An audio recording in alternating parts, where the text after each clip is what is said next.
சார்பாக போராட்டம் நடத்த இருக்கிறோம். அதை நீங்கள் அனைவரும் போராட்டமாக முன்னெடுத்து எல்லா மாவட்டங்களிலும் அந்த போராட்டத்தை முன்னின்று நடத்த வேண்டும் என்று அன்போடு நான் கேட்டுக்கொள்கிறேன். அதே மாதிரி காங்கிரஸ் கட்சியினுடைய தலைவர் சோனியா காந்தி, ராகுல் காந்தி அவர்கள் மீது இடி அவங்களுடைய சார்ஜ் ஷீட் ஃபைல் பண்ணியிருக்கிறார். அதாவது நேரு காலத்தில் 5000 ஃப்ரீடம் ஃபைட்டர்ஸுக்கு சொந்தமான நேஷனல் ஹெரால்டு அந்த வழக்கு 5000 ஃப்ரீடம் ஃபைட்டர்ஸுக்கு சொந்தமான அந்த இடத்தில் காங்கிரஸ் கட்சியினுடைய பணம் 90 கோடி ரூபாயை கொடுத்து, காங்கிரஸ் கட்சியினுடைய பணம் 90 கோடி ரூபாய் கொடுத்து ஏஜே என்கின்ற நிறுவனத்திற்கு, ஏஜே என்ற நிறுவனம் யாருடைய தெரியுமா? சோனியா காந்தி, ராகுல் காந்திக்கு உள்ள சொந்த நிறுவனம். ஒரு கட்சியின் பணத்தை தவறாக யாருக்கும் கொடுக்கக்கூடாது. ஆனால் இவர்களுக்கே கொடுத்திருக்கிறார்கள். அது 90 கோடி ரூபாய் கொடுத்து விலைக்கு வாங்கி அதனுடைய மதிப்பு இன்னைக்கு 2000 கோடி ரூபாய். ஆக இளைஞருடைய சார்பாக அந்த ஊழல் செய்த சோனியா காந்தி காங்கிரஸ் குடும்பத்திற்கு கண்டனம் தெரிவிக்கின்ற வகையில் இளைஞரணி சார்பாகவும் மாநிலம் முழுவதும் மாவட்டந்தோறும் ஆர்ப்பாட்டம் நடத்த வேண்டும் என்று ஏற்கனவே சொல்லியிருக்கிறோம். சொல்லுகிற தேதியில் இளைஞரணி ரமேஷ் சிவா அவர்கள் நிச்சயமாக அது சிறப்பான முறையில் நடத்தி தர வேண்டும் என்று அதையும் இந்த கூட்டத்தின் வாயிலாக நான் கேட்டுக்கொள்வதோடு, என்னை பொறுத்த மட்டிலும் திராவிட முன்னேற்ற கழகத்தின் ஆட்சி காலம் ஆயுள் காலமாக நெருங்கி கொண்டிருக்கிறது. வெகு விரைவில் அது வீட்டுக்கு அனுப்பப்படும் என்பதை நான் இந்த நேரத்திலே நான் பதிவு செய்ய விரும்புகிறேன். பாலியல் வன்கொடுமைகள் ஆக எல்லா இடங்களிலும் சட்டம் ஒழுங்கு சீர்கெட்டிருக்கிறது. எல்லா இன்னைக்கு அண்ணா யூனிவர்சிட்டிக்கு போயாச்சுன்னா அந்த ராத்திரி 7 மணிக்கு மேலே போயாச்சுன்னா சார் கூப்பிடுறாருன்னு சொல்லி போனில் கூப்பிடுறாங்க. அந்த அளவுக்கு இன்னைக்கு கட்டுப்பாடு இல்லாத ஒரு திராவிட முன்னேற்ற கழக அரசு இன்னைக்கு நடைபெற்றுக் கொண்டிருக்கிறது. அதை வீட்டுக்கு அனுப்ப வேண்டும். அதனுடைய ஒவ்வொரு பொறுப்பும் இந்த சென்னை கோட்டத்தில் உள்ள ஒவ்வொருவருக்கும் இருக்கிறது என்பதை நான் இந்த நேரத்தில் நான் அன்போடு கேட்டுக்கொள்கிறேன். நம்மெல்லாம் ஃபேஸ்புக், ட்விட்டர்லாம் பதிவு போடுகிறோம். ஆனால் நாம் போடுகிற ஃபேஸ்புக், ட்விட்டர்லையும் ஒவ்வொரு நாளும் அடக்கமாக அதை எப்படி நல்ல முறையில் பயன்படுத்த வேண்டுமோ அதை பயன்படுத்த வேண்டும். ஏன் என்று சொன்னால் தேர்தல் நெருங்கி கொண்டிருக்கிறது. எதையாவது போட்டால் உடனடியாக இன்னைக்கு ஆளுங்கட்சி அவருடைய கையிலே இருக்கிறது.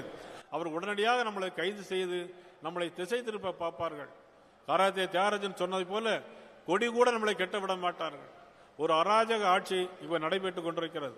அதை வீட்டுக்கு அனுப்ப வேண்டும் சொன்னால் நாம் ஒவ்வொருவரும் எப்படி சபரிமலைக்கு 40 நாள் விரதம் இருந்து சபரிமலைக்கு போவோமோ அதுபோல இன்றிலிருந்து நாம் சபதம் எடுத்து திமுக ஆட்சியை விரட்டுகின்ற வகையில் அனைவரும் ஒன்றுபட்டு பாடுபட வேண்டும். உங்களை பொறுத்த மட்டிலும் பாரதிய ஜனதா கட்சியினுடைய தொண்டர்கள் ஒவ்வொருவருக்கும் உங்களுடைய பாதுகாப்பு நலன் கருதி மட்டுமல்ல, உங்கள் காலிலே ஒரு அடிபட்டால் அதனுடைய கண்ணிலே வருகிற கண்ணீராக நான் கருதுவேன். உங்களுக்கு உறுதுணையாக இருப்பேன்.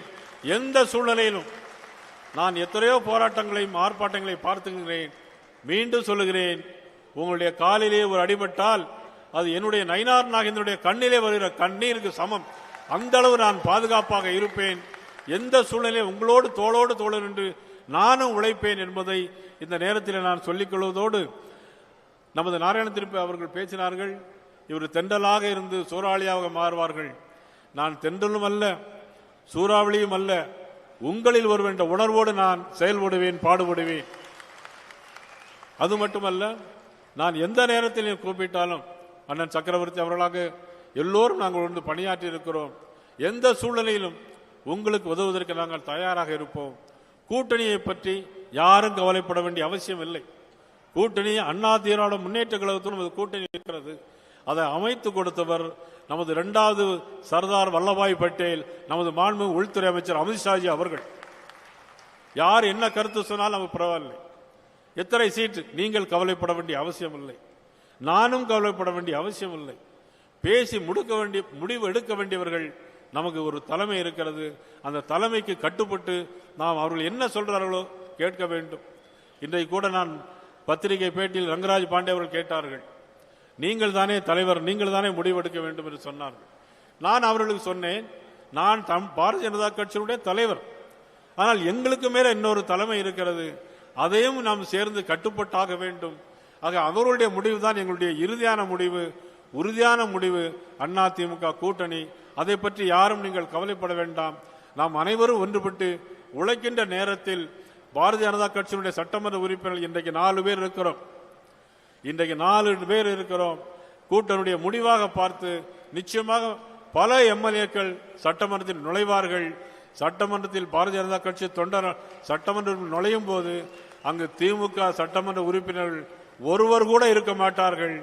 தமிழக மக்கள் முடிவெடுத்தால் கன்னியாகுமரியிலிருந்து கும்மிடிப்பூண்டி வரையிலும் ஒரே முடிவை தான் எடுப்பார்கள்.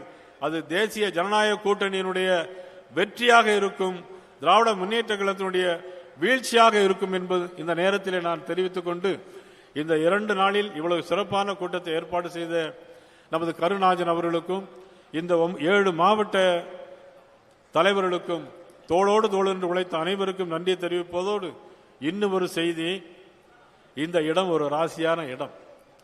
இந்த இடம் ஒரு ராசியான இடம். முதலாக இந்த கூட்டத்தை நாம் இங்கே போட்டிருக்கிறோம். எப்படின்னு சொன்னால், இந்த ஒய்எம்சி கிரவுண்ட் 2011ஆம் ஆண்டு நான் மாநில அம்மா பேரவையினுடைய செயலாளர். 2011ஆம் ஆண்டு நான் மாநில அம்மா பேரவையினுடைய செயலாளர். பிப்ரவரி மாதம் 12ஆம் தேதி 2011ஆம் வருஷம் இதே இடத்தில் 63 ஜோடி கல்யாணங்களை நடத்தி வைத்தேன், புரட்சித் தலைவர் அம்மாவுடைய தலைமையிலே. அந்த வருடமே அதிமுக அந்த ஆட்சியை பிடித்தது. ஆனால் இப்பொழுது முதலாக அந்த கூட்டத்தை தொடங்கி இருக்கிறோம். இந்த வரக்கூடிய தேர்தலில் நிச்சயமாக தேசிய ஜனநாயக கூட்டணி வெல்லும் என்பதை நேரத்தில் நான் சொல்லி அனைவருக்கும் நன்றியும் வணக்கத்தையும் கூறி மீண்டும் சந்திப்போம். ஒவ்வொருவரும் கடமையாற்றுவோம், பணி செய்வோம். மீண்டும் சொல்கிறேன், உங்களில் ஒருவன், உங்கள் வீட்டு பிள்ளைகளில் ஒருவராக இருந்து அனைவரும் நாம் ஒரு குடும்பம் என்ற உணர்வோடு நாம் செயல்படுவோம், பாடுபடுவோம், வெல்வோம் என்று கூறி வாய்ப்புக்கு நன்றி கூறி விடைபெறுகிறேன். நன்றி, வணக்கம்.